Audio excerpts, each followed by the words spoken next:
Hey guys, how's it going? It is your boy, Manga Man True, and I'm here to do my manga reaction to Jujutsu Kaisen, manga chapter 198. And I don't know what's going to be going on in this chapter. The last time that we saw, or we were in this chapter, because, you know, Jujutsu Kaisen was on break, we saw Naoya using his domain expansion. And weirdly enough, the last time we saw a chapter end with a domain expansion, we got really pretty much teased. This time it's just a single domain expansion, so I do think that we're going to be seeing Naoya's domain, but I don't know how long it will actually last. So, you know what? Let's just dive into the chapter and see exactly what's going on and what this domain is going to be. And we are definitively starting off this chapter with domain expansion, Time Sail Moon Palace.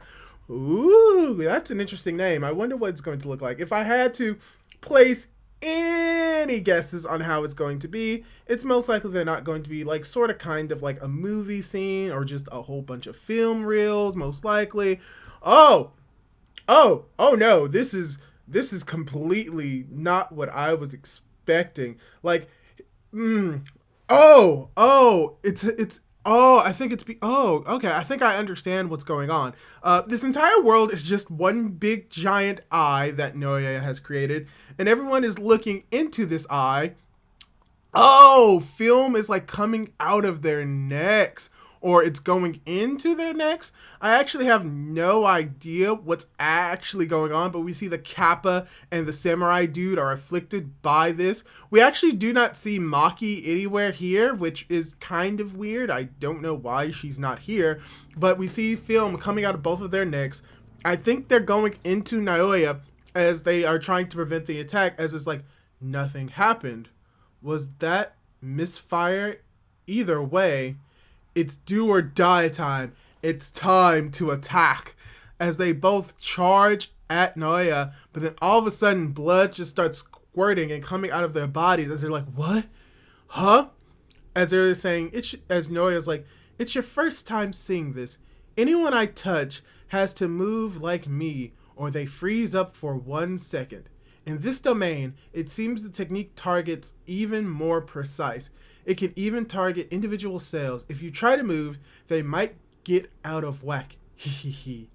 And then that happens. Okay. So the idea is that the person has to move as fast as Naoya, or have to be like Naoya, I guess. And if they do, they basically have their buddies just cut up and just destroyed, as we see that the Kappa is literally dead, which, I mean, that sucks. We just get introduced to this guy and he's just dead, as we have Naoya saying, yeah, it's a good domain and I feel good. Anyway, where did Maki die? As usual, her presence. And he's just thinking like, no, that's not right. This is my domain. She's like TOJI. She lacks cursed energy, but I should still be able to locate her. And he's like, wait 1 second, where is Maki? Where is she? Why is she not in this domain? As we get the samurai dude coming in, and he has his arm just cut off. As he's like, I'm thinking, stop messing around. As the samurai guy, apparently, I think he loses the arm that was holding the sword.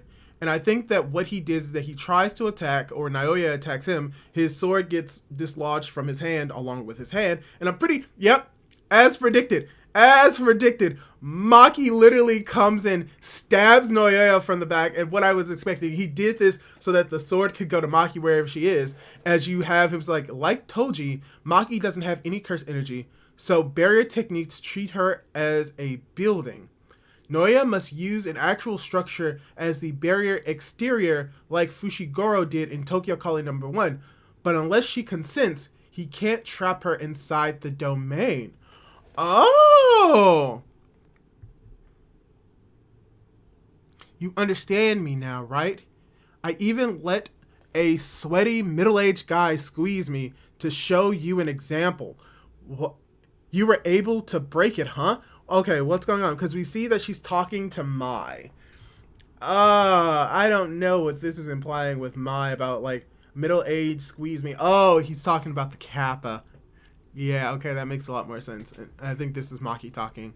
As we have the blade that Maki left was a replica of the cursed tool Split Soul Katana. It can bypass the toughness of many structures to cut the soul. However, exerting that power fully requires eyes that can observe even the souls of inorganic matter. Stupid trash! You couldn't finish me with one blow, so you lose because you can no longer move in this domain.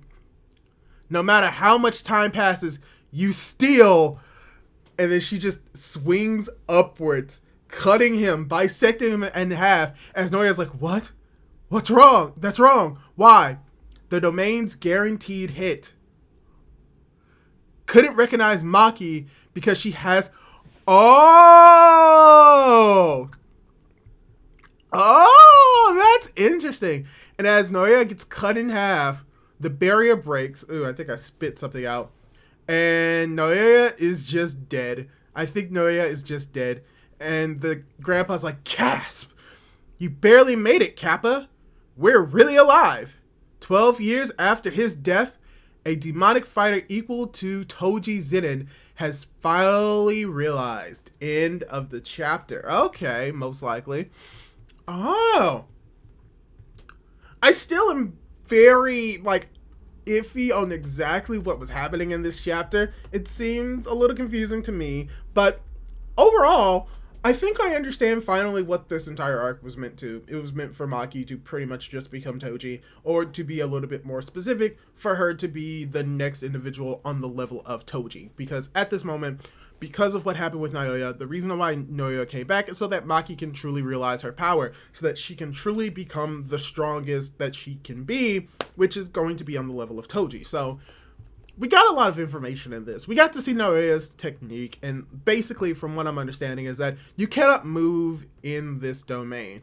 And you can only move in this domain if Naoya chooses to move in his domain. And because he really didn't move, if you move, it pretty much starts destroying your body at a cellular level. We see that Kappa fell to the ground, but that the old man is trying his best. He moves his arm. Because he moves it, it breaks off. And he did it in a way to allow for Maki to come in and stab Naoya, where we get a little bit more understanding of how the barriers and the one-hit KO moves work. They only work on individuals that have cursed energy, and because of Maki, she doesn't have cursed energy, meaning that she cannot be afflicted by the one-hit KO. This is something that most likely Naoya didn't know, and most likely not a lot of people actually knew about the barrier. So it's great that we're getting to see this in this chapter, but also the understanding that because she doesn't really have cursed energy and she's equivalent to a building, she can, because of her body, cannot be trapped within the barrier and can choose to enter it at will. That's why we didn't see her at the start of this, because she has to willingly enter the barrier because she is not restricted by that.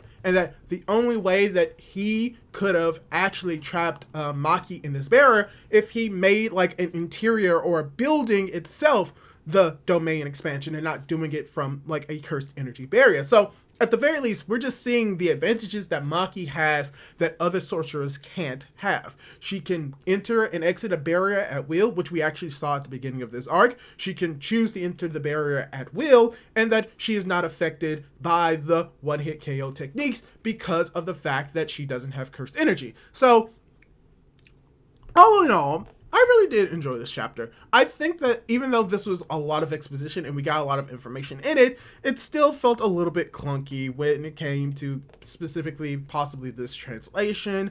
It's still very good to know all of this information, but overall the point of this entire arc is just to have Maki become the strongest that she can be, which I'm fine with. I enjoy just seeing how strong Maki can be in this fight, but I feel as if this was not a necessity for this arc. I think that it is here to show how cool and great Maki is, which she is, but overall, this isn't necessarily something that we explicitly needed. We didn't need her to fully be realized to be exactly like Toji, but I guess the information that we got really makes up for it, as well as the character development and character growth that we saw within this small arc of this larger saga does make up for the fact that we are focusing on it. So most likely within the next chapter, we're going to get the confirmation that, Naoya is dead, or that potentially he may come back, because the implication is that And I'm fairly certain that he is dead because he was killed with a tool that has cursed energy. So I do think that Naoya is dead permanently for now. I could be wrong, but that Maki is going to eventually regroup with everyone else so that they will have another powerful ally on their side.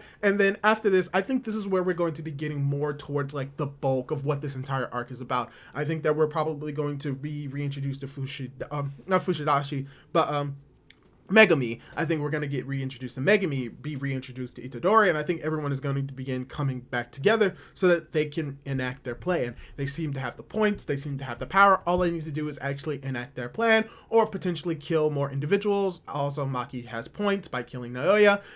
Here's the thing, we probably won't get confirmation of Naoya's death until next chapter when a Konogane actually says, oh yeah, Maki has X amount of points. So overall, enjoyed it. I think this part of the arc is going to be over, but I cannot wait to see where we're going to be going next within the next chapter. So yeah, this is all I have to say. Hopefully you enjoyed my reaction. Hopefully you enjoyed the review portion of Jujutsu Kaisen manga chapter 198, and hopefully I'll be able to catch you in one of my other videos. So, goodbye!